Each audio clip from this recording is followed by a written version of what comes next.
Corona काल का आनंद आ रहा है या भारी लग रहा है? बोलो। आनंद सब थोड़ा बड़ा है। बाबा हम सभी को धीरे धीरे प्रैक्टिस भी कराएगा ताकि हम इनसे बड़ी बातों के लिए तैयार होते रहें। इसलिए भी ये आ रहे हैं हमारे सामने। मैं आप सभी को एक बात कहूं, पहले सभी को ये काम करना है। प्रकृति को वाइब्रेशंस देने हैं रोज, क्योंकि ये सब रचनाएं प्रकृति की हैं। भले हमें लगे चीन से आई या कहाँ से आई, लेकिन ये रचनाएं प्रकृति की हैं।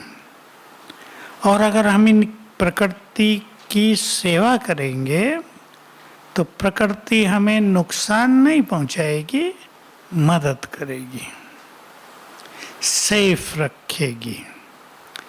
दो चीजें और हम सबको करनी है अपने जीवन में, और एक चीज तो सदा के लिए सीख भी लेनी है। एक चीज तो, यदि हमने किसी भी जन्म में प्रकृति को नुकसान पहुंचाया हो, हम उससे क्षमा याचना कर लिया करें, थोड़ी जरा सा बस। क्योंकि प्रकृति ने हमारी पालना बहुत की है ना, शरीर भी उससे मिला। देखो सबसे बड़ी चीज, अन्न उससे मिला, सांस लेने को हवा, पीने को पानी, रहने को धरती, सब कुछ उससे मिला है ना हमें। तो उसको शुक्रिया भी बहुत किया करें। ये जो शुक्रिया है ना, मैं जो आपको बात कह रहा था कि सदा के लिए इस चीज को हम अपने जीवन में धारण कर लें। जो कुछ हमें प्राप्त है और हो रहा है, उसके लिए शुक्रिया। बाबा को बहुत शुक्रिया करेंगे हम, क्योंकि बाबा से हमें बहुत कुछ मिल गया है। इसलिए मैं आप सभी को कहूँगा, बाबा से जो मुझे मिला है उसकी एक लिस्ट तैयार करो। हर एक की अपनी लिस्ट होगी,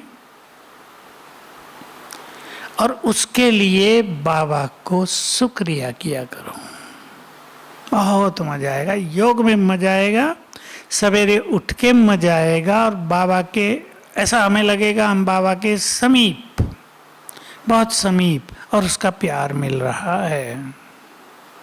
एक प्यार की बहुत गुड फीलिंग बाबा की ओर से हमें आएगी।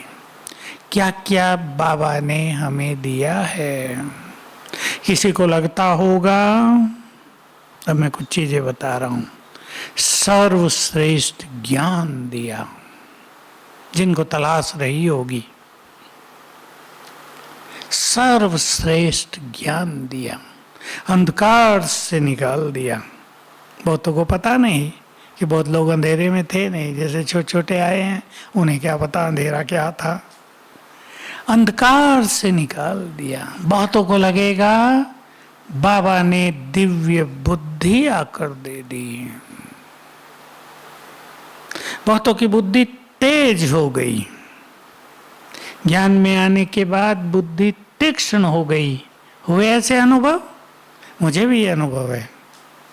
जब मैं ज्ञान में आया, बुद्धि कैसे एकदम से तेज हुई। ये अध्यात्म बहुतों की बुद्धि को तेज करता है। मैं आपको बताऊं, स्वामी विवेकानंद पढ़ाई लिखाई में एवरेज स्टूडेंट है, सेकंड क्लास, लेकिन वो प्रसिद्ध हुए, संसार का सबसे बुद्धिमान व्यक्ति है ये। देखो, ऐसे हम में से भी बहुतों के साथ हुआ। बहुतों को बाबा से श्रेष्ठ बुद्धि, दिव्य बुद्धि प्राप्त हुई, सुंदर विचार मिले, किसी को नया जीवन मिला। कोई बुरे संग में थे, कोई व्यसनों में थे, उनको सुंदर जीवन मिला, बहुत सुंदर राहें मिली, जीवन जीने का मार्ग मिला, और स्वयं भगवान मिला। ये तो बड़ी बात है। श्रेष्ठ भाग्य द्वार पर आ गया, भविष्य के लिए निश्चिंतता हो गई, कोई डर की बात नहीं रही। अभी देखो, कोरोना से बहुत डर है लोगों को, बिना कारण हो रहा है, बिना कारण। कई तो कहते हैं ना बुखार होगा, कफ होगा, लंग्स में गड़बड़ होगी तो होगा, कईयों को कुछ भी नहीं फिर भी होता है, और कईयों को ये सब कुछ है तो भी कुछ नहीं होता। तो ये कर्मों का भी खेल है बहुत सारा। तो मैं आपको ये बात इसलिए कही, हम सबको एक संकल्प रहता है ना, बाबा है,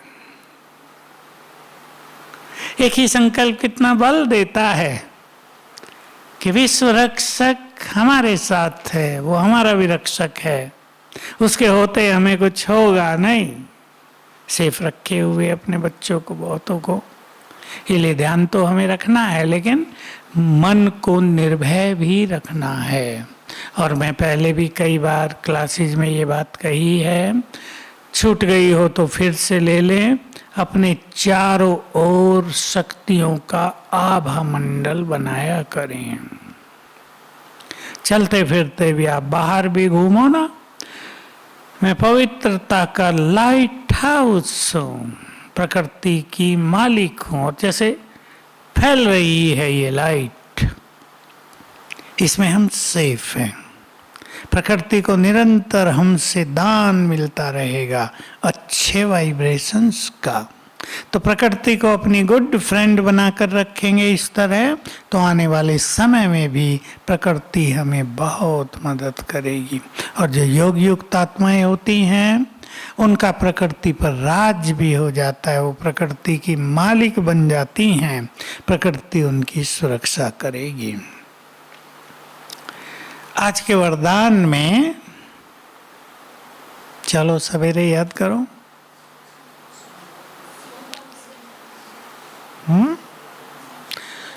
दुख की लहर जरा भी न आए, स्पर्श भी न करे।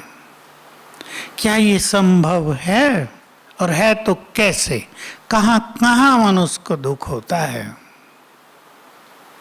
दुखों के प्रकार तो बहुत हैं, और बाबा तो बहुत पहले से कहते आते थे। मुझे याद है 40 साल पहले भी कहा था इसी हॉल में, बच्चे तुम्हारे अब के दुख तो चींटी के समान हैं, दुखों के तो पहाड़ गिरेंगे। छोटी छोटी बातों में दुखी हो जाते हैं ना लोग। तो हम दुखी न हो तो हमारी जो सुखों की शक्ति है वो भरपूर होती जाएगी, और तब हम मास्टर सुखदाता बन जाएंगे। तो देखो दुखों की बात, मुझे एक छोटा सा अनुभव याद आ रहा है, सच्चा अनुभव है, अचानक याद आया। बहुत पहले म्यूजियम बना था, मेरी भी ड्यूटी वहाँ थी कभी, तो हम दो थे जो खाना भी ले जाते थे यहाँ से। खाने ले जाने के लिए साधन नहीं होते थे हमारे पास कि टिफिन हो बड़े और हम ले जाएं। कैसे ले जाते पता? लाठी एक थी, एक तरफ उसने पकड़ा, दूसरी तरफ मैंने, और बीच में वो सब लटका लिए जो छोटे छोटे हमें मिले थे। वो थे बुजुर्ग, मैं था छोटा, दोनों की दोस्ती। वो 70 साल के, मैं 20 साल का, दोनों की दोस्ती। पहले मुझे बुखार हुआ। अब मुझे योग का मैं बहुत अच्छा अभ्यास करता था, अच्छी प्रैक्टिस हो गई थी कि ये तो शरीर को बुखार है, मैं तो आत्मा हूँ। हालांकि उन दिनों कोई दवाई नहीं होती थी हमारे पास कि हम दवाई खा के ठीक हो जाएं या कहीं दिखा लाएं या कुछ चेकअप कर लें। 2-4 दिन में ठीक हो गए। उसने मेरे से पूछा कैसी स्थिति रही? मैंने कहा ठीक रहा, मैं तो अपना बाबा को याद करता रहा, उतर जाएगा। कुछ दिन के बाद उसको बुखार हो गया। वो सीजन बदलते हैं तो यहाँ हो जाते थे। फिर वो भी ठीक हो के आया। मैंने कहा कैसी स्थिति रही? कहा भाई घर बहुत याद आया, बच्चे होते तो सेवा करते। देखो एक फीलिंग है ना, अब हमको बच्चे ही नहीं तो याद कहाँ से आएंगे जो हमारी सेवा करेंगे। हम बाबा को याद करते रहे और उसको बच्चों की याद आई। ये स्थिति, ये कहाँ हमारी बुद्धि रहती है, किसको हम अपना सहारा समझते हैं, इस पर बहुत आधार रहता है भिन्न भिन्न चीज़ों का। दुखी होना बीमारियों में, अब मेरे पास तो क्योंकि फ़ोन आते हैं लोगों के, जब भी मैं खोल दूँ, और मेरे साथियों को आते हैं, वो मुझसे कराते हैं। कई लोग छोटी बीमारी में बहुत दुखी, और कई लोग बड़ी बीमारियों में भी सहज, हंसते हंसते पार करने वाले। हुआ है, ठीक है भाई, सोचते हैं हमारे ही कर्मों का कोई असर है, ठीक हो जाएगा, कोई बात नहीं। एक बहन का आजकल फ़ोन आ रहा है विदेश की, वो थोड़ी ज़्यादा दुखी है। क्या है, डर लगता है उसे, बहुत डर लगता है। एक ही बीमारी है बस ये। कहा मैं दवाई ले रही हूँ। मैंने कहा डर की दवाई है क्या मेडिकल में कोई डॉक्टर? डर की दवाई होती है क्या कि डर को भगा दे? नहीं, डर से उसके दिमाग पर असर, उसके पेट पर असर, हाजमे पर असर पूरा होता है इन चीज़ों पर। परसों से मुझे फ़ोन कर रही, दिन में कई बार कर देती है। अरे मैंने कहा बहन जी हो तो गया, कर लो, डर बहुत लगता है। जब डरती है फिर मुझे फ़ोन करती है, वो व्हाट्सअप पे कर देती है भी, मैं और फ़ोन बंद भी करता हूँ तो व्हाट्सअप पे आ जाता है। अब मुझे भी उस पर दया आती है, चलो इसकी थोड़ी बात कर लेता हूँ। भय, मैं आज सोच रहा था ये क्यों इतनी भयभीत है, घर में भयभीत क्यों भयभीत होगी बताओ? देखो कर्मों का रिटर्न होता है, कर्म फल ये खेल बड़ा वंडरफुल है। बोलो कोई उत्तर दो। नहीं, कुछ और।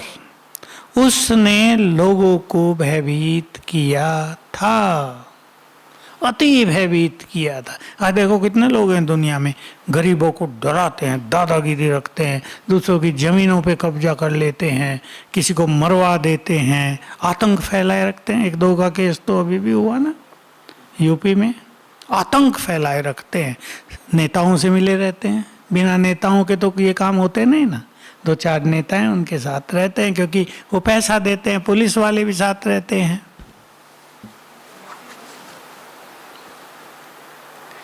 मैं एक कहानी सुनाया करता हूँ, वो आपको सुना देता हूँ। आप सब परिचित हैं डाकू पंचम सिंह से? अब डाकू नहीं वो, अब तो बुजुर्ग हो गए बहुत, और बहुत सेवा कर ली।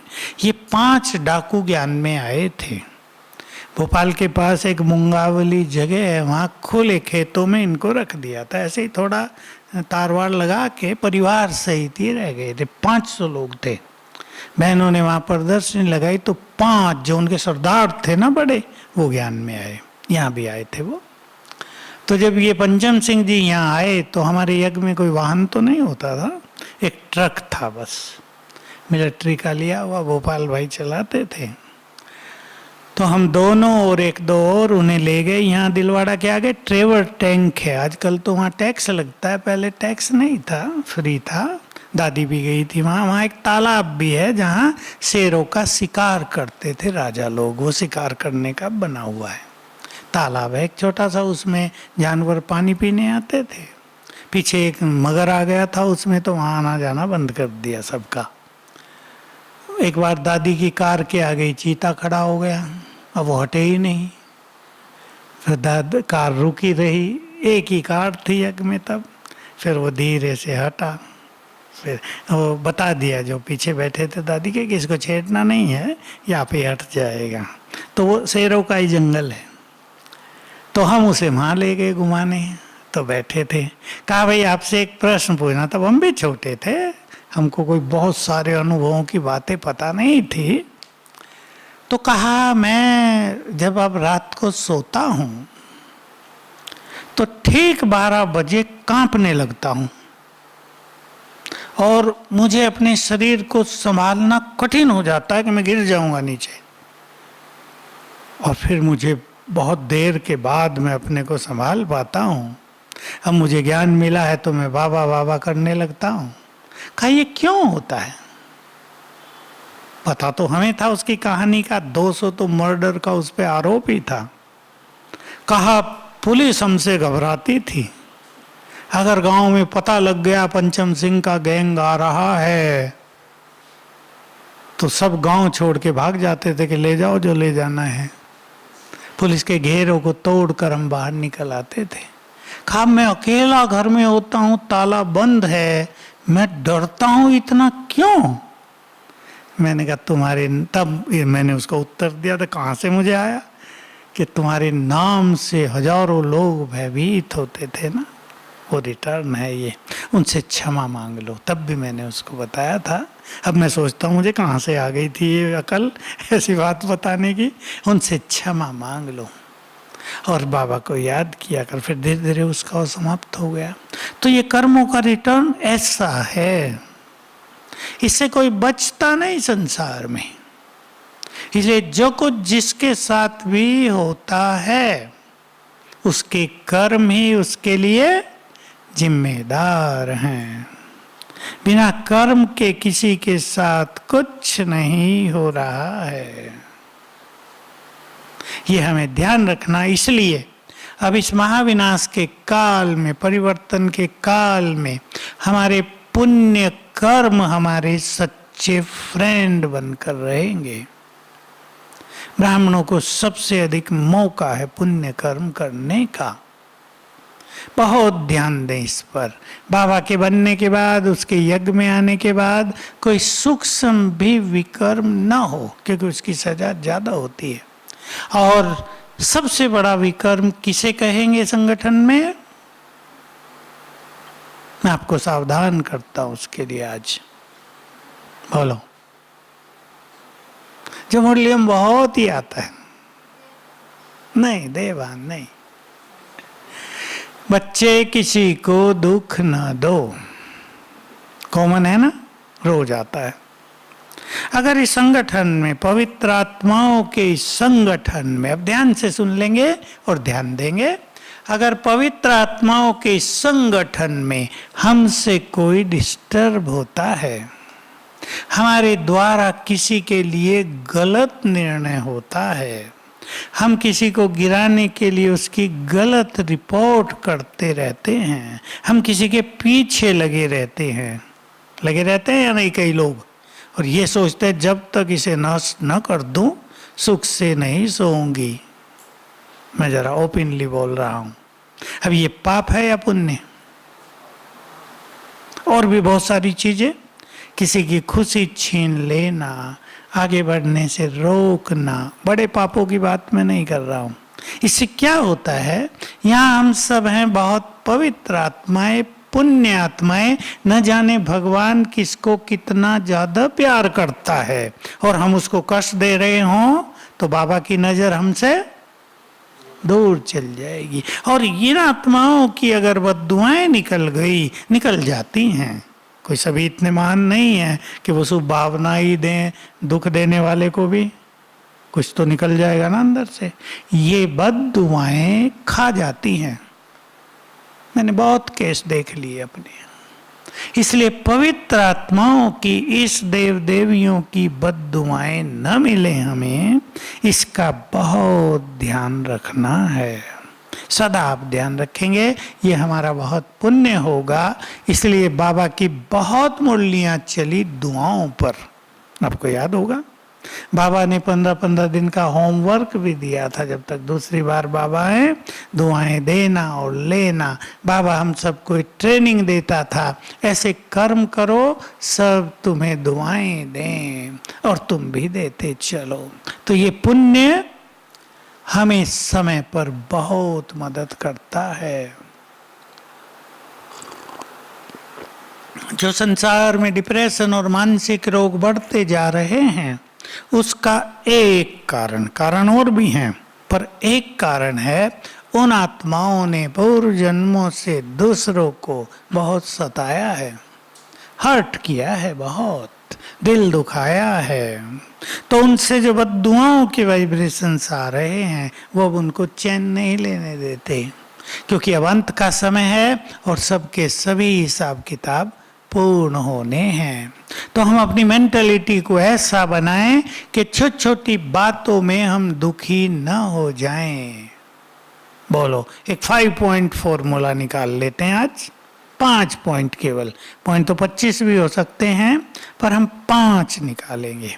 पहला मैं आपको बता रहा हूं और आप उससे आगे बढ़ना। फीलिंग न आना, इसको इंग्लिश में कहते हैं सेंसिटिव नेचर, जल्दी फीलिंग आ जाना। और हम मुरलियों में सुनते हैं, जिनमें देह अभिमान ज्यादा होता है उन्हें अपमान की फीलिंग ज्यादा होती है, और जो स्वमान में बहुत अच्छा रहते हैं उन्हें बड़ी बात भी छोटी लगती हैं। इसलिए किसी भी चीज की फीलिंग दुखों का कारण बनती है, मानसिक दुखों का भी, शारीरिक दुखों का भी। अगर मन दुखी है तो थोड़ी सी पीड़ा भी बहुत पीड़ित करती है, मन स्ट्रांग है तो बड़ी बड़ी बीमारियां भी पीड़ित नहीं करेंगी हमें। हम बहुतों के अनुभव सुनते हैं कि जिन्होंने योग बहुत अच्छे किए, जिन्होंने आत्माभिमानी होने की बहुत अच्छी प्रैक्टिस की, बीमारियों में वो बताते हैं हमें कोई पीड़ा नहीं है। देखो दादी गुलजार का भी यही अनुभव है, उन्हें कोई पीड़ा नहीं हुई, बीमारियां बड़ी बड़ी रही लेकिन पीड़ा कोई नहीं, दुखों से मुक्त। तो जिन्होंने दूसरों को बहुत सुख दिया है वो दुखों से मुक्त रहेंगे। हमें दुखी नहीं होना है कोई यदि हमारा अपमान करे, क्योंकि सबसे कठिन काम होता है अपमान को सहना। संसार में यही सबसे अधिक कठिन काम है, और आजकल इस चीज के कारण भी मानसिक रोग बहुत बढ़ रहे हैं। इसलिए हम सभी, सारा ब्राह्मण परिवार एक दूसरे का गुड फ्रेंड बन जाए, क्योंकि आत्माएं नाजुक स्थिति में हैं इस समय, पहले ही दुख बहुत हैं, और कोई अपना व्यक्ति अपमान कर रहा हो, बुरा बोलता हो तो भारी पड़ता है, कोई भी हो उसको भारी पड़ेगा। इसलिए गुड फ्रेंड, क्योंकि जहां अपनापन बहुत होता है परिवारों में, मैं परिवारों की बात कर रहा हूं, वहां एक दूसरे से मनुष्य कुछ अच्छा चाहता है ना, वो ये नहीं चाहता ये बार बार मुझे बुरे वचन बोलते रहें, मेरी भावनाओं को ठेस पहुंचाते रहें, कड़वे शब्द उच्चारण करते रहें, वो ये नहीं चाहता। इसलिए ऐसे में अगर कोई हमसे करता है तो हमें बहुत स्ट्रांग होके रहना है, और हमें किसी से करना नहीं है, ये पक्का कर देना है। मुरली में संडे को 2 दिन पहले ये एक बहुत अच्छी बात थी, बाबा से प्यार माना, बोलो, परिवार से भी प्यार। हमारी दीदी माँ भक्ति की बात सुना रही थी कि जो मेरे प्यारे हैं उनसे भी प्यार करो, प्यारों से प्यार। भक्ति में कोई लाइन होगी, जिनको भगवान प्यार करता है उनको हम भी प्यार करें, तब तो बाबा हमारे प्यार को स्वीकार करेगा। मुझे याद है एक बाबा की मुरली जिसमें बाबा ने ये शब्द बोले थे, कई बच्चे कहते हैं अगर छाती फाड़ के दिखाएं तो बाबा ही निकलेगा अंदर से, इतना प्यार है हमारा बाबा से, लेकिन ये परिवार अच्छा नहीं है, ये हमें अच्छे न लगते। तो बाबा ने कहा, बहुत ही ये नहीं, शब्द कुछ और ही थे बाबा के, अगर तुम्हारा परिवार से प्यार नहीं है तो बाप तुम्हारे प्यार को स्वीकार नहीं करता। अब भगवान से तो हम बहुत प्यार करते और उसके बच्चों से लड़ते हों, उसके यज्ञ की सेवा से हमारा कम प्यार हो, तो ये प्यार उसको नहीं पहुंचता। देखो बाबा ने क्या क्या कहा, मेरे से प्यार तो सबसे पहले मेरी मुरली से प्यार, मेरे से प्यार तो मेरी रचना से प्यार, मेरे से प्यार है तो मेरे यज्ञ और उस सेवा से प्यार। आप सब भी सेवा में आ गए ना, तब ये प्यार सीधा बाबा को पहुंचता है। उसकी सेवाओं से प्यार, जो वो कह रहा है उसकी एक एक बात से प्यार, हम कहें तेरे से तो बहुत प्यार है, पर तुम जो कहता है ना आपस में लड़ो नहीं, ये पसंद नहीं हमें, लड़ना तो पड़ेगा। तो ये प्यार उसको नहीं पहुंचता। तो हम सभी इस पे बहुत ध्यान दें। हमारे पुण्य हमें बहुत मदद करेंगे, जो बहुत हल्के रहते हैं, सहज रहते हैं। सेकंड पॉइंट, पहली थी फीलिंग, सेकंड है जो बहुत हल्के रहते हैं, उनका सब कुछ हल्का हो जाता है। बीमारियां भी हल्की तो समस्याएं भी हल्की। अब तीसरी बात पे ध्यान दें हम। अब मैं आपको प्रैक्टिकल एक घटना सुना रहा हूं। मुझे 2-4 दिन पहले ही किसी कोई भाई ज्ञान सरोवर में कहा, भाई इनसे बात करो, ये बात करना चाहते। क्या? कन्या एक बात कर रही थी, कहा हमारे परिवार में 6 मास में ही 4 लोगों की मृत्यु हो गई, वो भी छोटे। अब बेचारों के परिवार पे बीत रही है बहुत ज्यादा। लोग भी बहुत कुछ बोलने लगते हैं ना, देखा ये ओम शांति में जाने लगे, इनको क्या मिला, बोलने वालों को तो मौका चाहिए। अब बेचारी कह रही थी क्या करें, ये क्रम रुक जाए, क्रम को रोकना चाहते, हर व्यक्ति रोकना चाहेगा ना। मृत्यु में, बीमारियों में पैसा भी लगता, अचानक होता है, देखो अचानक का खेल, स्थिति की बहुत बड़ी परीक्षा। तो दुखी तो हो गया ना सारा परिवार।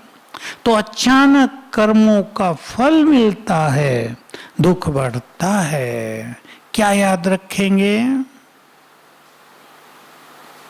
मृत्यु हो रही है, किसी के हाथ में नहीं होती मृत्यु। आजकल तो ऐसा हो गया कि हॉस्पिटल भी नहीं जा सकते, जैसे हम लोग नहीं जा सकते ना, बंद हो गया हॉस्पिटल। अब किसी को तकलीफ भी है, वो क्या करे, यहीं से कुछ खा पी के पूरा करे। मैं आज सोच रहा था कि ये सब लगता है प्रभु प्लानिंग है, कि तुम लोग बहुत हॉस्पिटलों पे डिपेंडेंट हो गए हो, अब योग बल से ठीक करना अपने को। होता है ना, बाबा निराधार तो बनाएगा। मैं तो उस दिन की कल्पना किया करता हूँ जिस दिन अर्थक्वेक्स होने लगी, भूकंप, सड़कें टूटी, रेलवे लाइन टूटी, अब लंबी चौड़ी टूट गई, कौन बनाएगा? सरकारों के पास तो पैसा ही नहीं रहा। आज मैं पढ़ रहा था, अखबार आता है मेरे पास, थोड़ा सा पढ़ता हूँ 10 मिनट में सारा। तो केंद्र से राज्य सरकारें अपना पैसा मांग रही, जो देते थे, जो पास किया हुआ था, वो कहते भाई है नहीं है, कहाँ से दे? एरोप्लेन बंद, ट्रेन बंद, बसें बंद, सारा जो कमाई के साधन हैं सबके सब बंद हो गए ना। इनकम ही नहीं हो रही तो इनकम टैक्स, जीएसटी किस पे लगाएं, हो ही नहीं रहा। तो बेचारे पेट्रोल और डीजल का भाव बढ़ाते जा रहे हैं, कहीं से तो कमाएं, क्योंकि वो सस्ता मिल रहा है आजकल। उनका भी अरब कंट्रीज का खरीदने वाला कोई नहीं है, ले लो तुम ही लो भाई। तो देखो ऐसी परिस्थितियां। तो उस दिन की आप कल्पना करो जब न ट्रक चलेंगे, न ट्रेन चलेगी, न दवाई आएंगी, न दूध आएगा। दवाइयों पे तो सब आधारित है ना आजकल। तो हम सभी योग बल से, बाबा की मदद से, अपनी रूहानी शक्ति से अपने को ठीक करेंगे। तो जिनके पास ये नहीं होगा, जो आधारों पे आधारित रहकर जीवन चलाना सीख गए, उनको तब बड़ा कष्ट होगा। इसलिए परिस्थितियों में अचल अडोल रहने वाले, स्वीकार करने वाले दुखी नहीं होंगे। स्वीकार करें, तीसरी बात लिख लें आप, स्वीकार करें। बहुत परिवारों में दुख होता है, बहुत सारे माता पिता अपने दुखों से दुखी नहीं होते, लेकिन जब बच्चे कष्ट पा रहे हो, नेचुरल है ना, तो उन्हें बहुत दुख होता है। अब दुख में कभी कभी वो अपने कर्तव्य भी पूर्ण नहीं कर पाते। आजकल ये भी हो रहा, पैसे की कमी हो गई है सबके पास, और फीस डॉक्टरों की और हॉस्पिटलों की बहुत ज्यादा बढ़ा दी है, तो गरीब लोग क्या करेंगे? तो ऐसे में ज्ञान और योग के वाइब्रेशंस देना, परिवार में सबको हल्के करना, ऐसा नहीं दुख के वाइब्रेशंस फैला दें, रोना धोना शुरू हो जाए, इससे दुख और बढ़ जाएगा। और जितने अच्छे वाइब्रेशंस घरों में होंगे उतना ही जल्दी दुखों से मुक्ति होगी। तो सबका हिसाब किताब पूरा हो रहा है, ये हमें स्वीकार करना होगा। जिसने जो किया उसको वो चुकतू करना ही है, ये होना ही होगा। मुझे एक बुजुर्ग भाई को देख के याद आ गई एक बात। ये लॉकडाउन से पहले ज्ञान सरोवर में एक बुजुर्ग भाई रहा हुआ था, 72 साल का। अब वो मेरे पास आया, भाई जी मुझे कहीं रखा दो। मैंने कहा क्या बात है, आयु 72। अब मैंने कहा भाई 72 साल के व्यक्ति को तो कोई समर्पित तो नहीं होगा, वो तो यज्ञ का नियम भी नहीं है। क्या हुआ, मेरी पत्नी ने घर से निकाल दिया और कहती है सारी पेंशन मुझे देनी है। देखो, घर से भी निकाल दिया और पेंशन भी सारी। मैंने कहा कितनी मिलती है? 35,000। मैंने कहा अब तक सारी देते आए हो? सारी देता आया हूँ, यज्ञ सेवा में बहुत कम लगाया है। मैंने कहा तभी तो ये हाल हो रहा तुम्हारा। अगर भगवान की सेवा में लगाते तो शायद ये परिस्थिति आती ही नहीं। और फिर तो ये शुरू हो गया, उसको जाना पड़ा। अपने अपने घरों में वाइब्रेशंस बहुत अच्छे रखेंगे, दुखों से हम मुक्त रहेंगे।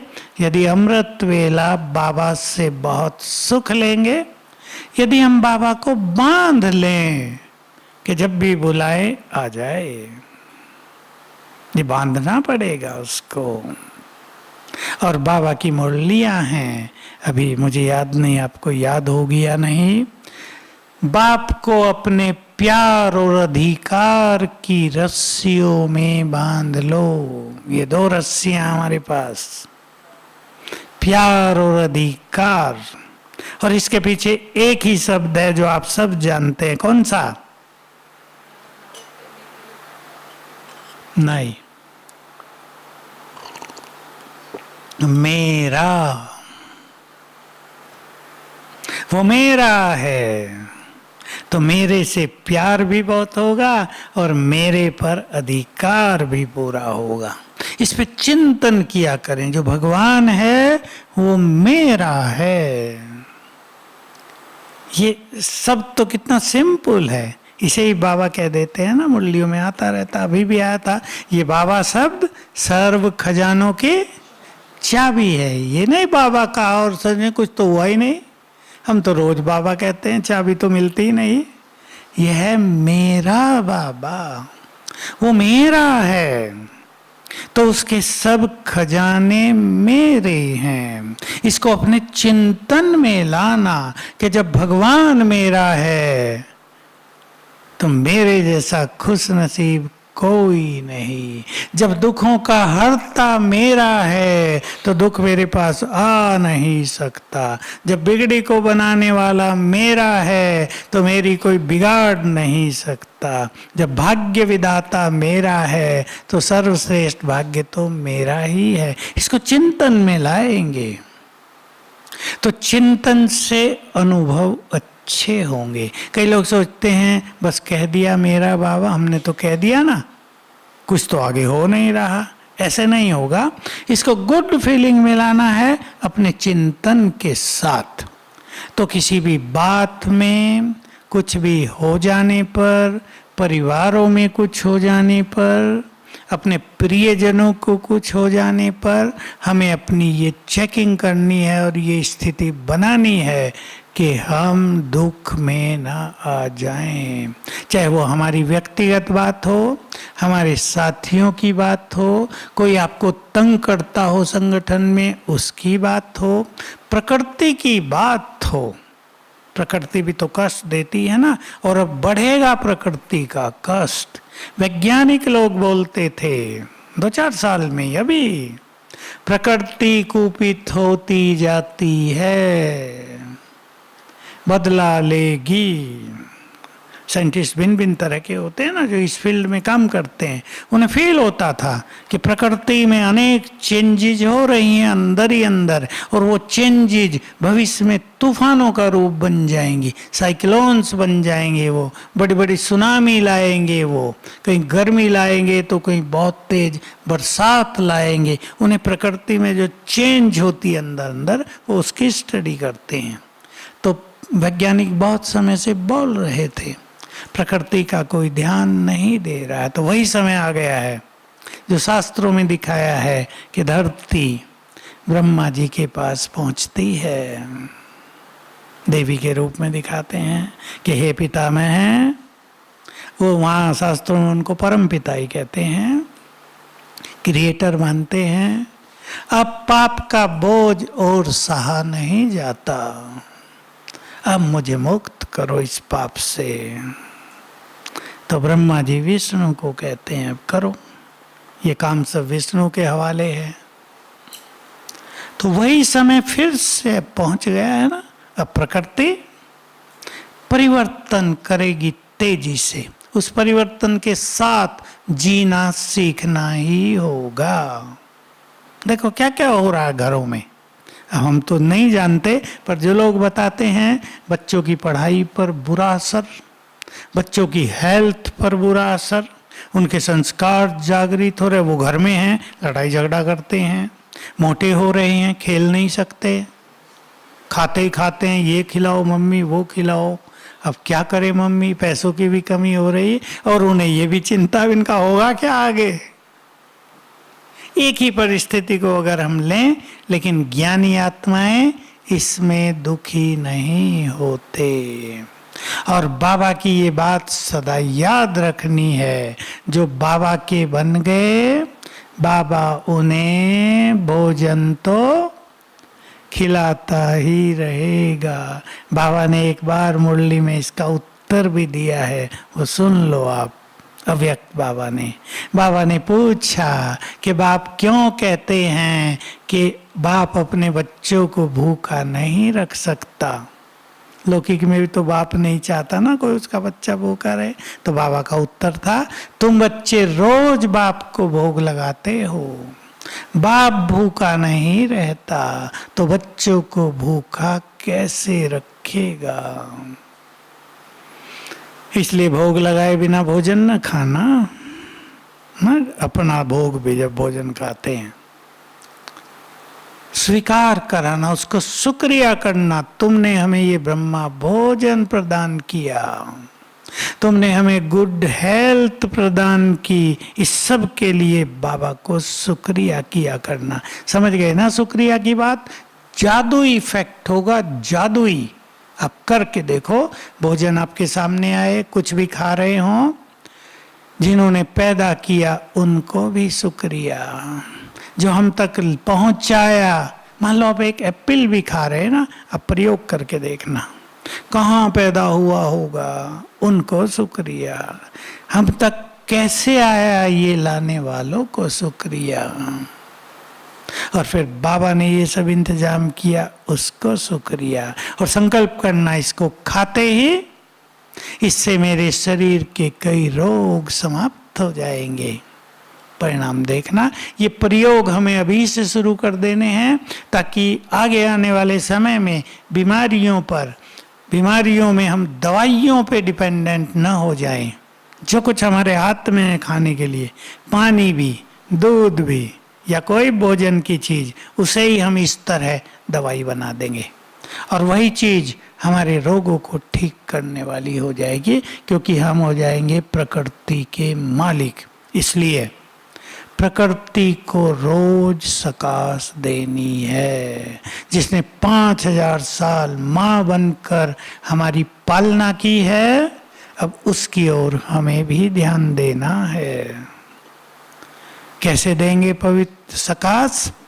मैं परम पवित्र आत्मा हूँ, प्रकृति की मालिक हूँ। पहले अपने को इसमें स्थित करेंगे, फिर बाबा से पवित्र किरणें आ रही हैं मुझे और फैल रही हैं चारों ओर। देखो आप मान लो बाहर घूम रहे, सड़क पर ठंडी हवा चल रही है, आप अभ्यास कर रहे हैं मैं पवित्रता का फरिश्ता हूँ, तो आपसे प्योर वाइब्रेशंस फैल रहे हैं और ये हवा से मिक्स होके जा रहे हैं। तो वायु की एक बहुत बड़ी सेवा आप कर रहे हैं जब आप घूमते हुए ये अभ्यास कर रहे हैं मैं पवित्रता का फरिश्ता हूँ। आप धरती पर चल रहे हैं, आप अभ्यास कर रहे हैं मैं परम पवित्र आत्मा हूँ। तो पवित्र वाइब्रेशंस पैरों से धरती में समा रहे हैं। ये बहुत अच्छा कार्य हमसे होता रहता है, ये सभी बहुत अच्छा करेंगे।